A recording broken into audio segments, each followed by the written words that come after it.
ભગવાન મહાવીર સ્વામી હું તારો ભગત ખરો, પણ 27મા ભાવનો નહીં, ત્રીજા ભાવનો. 27મા ભાવના મહાવીર એટલે દેહ દુઃખમ મહાફલમ. શરીરને જેટલું અપાય એટલું કષ્ટ આપો, એમ 27ના ભગવાનના મહાવીર સ્વામી બોલે છે.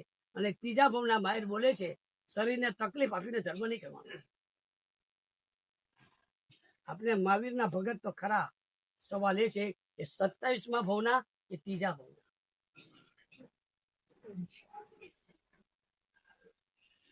કોઈ પણ આરાધના સાધના કરવી આપણને ગમે છે. પેલા છગનભાઈ ને દાંત દુખે, સખત દાંત દુખે, શંકા લાગે, થોડી લાગે ને પછી શાંતિ.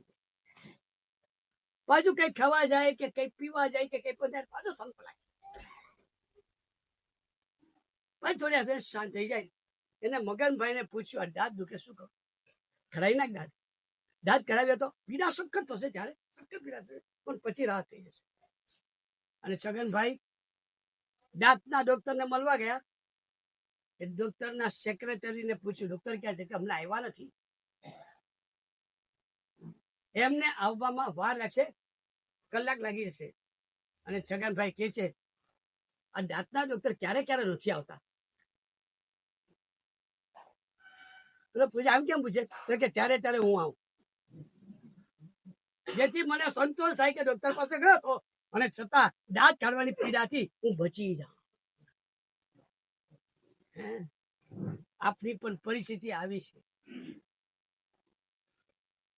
દાંત કઢાવવા છે પણ કઢાવવાની પીડા આપણને જોઈતી નથી.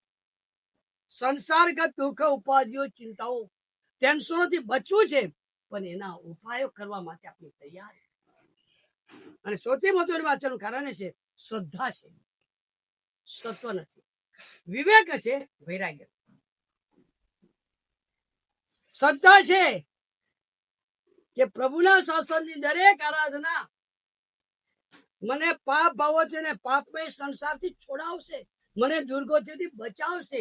શ્રદ્ધા છે, પણ પાપને છોડવા માટેનું, પાપના કીચડમાંથી ઉઠવાનું આપણી પાસે સત્વ નથી.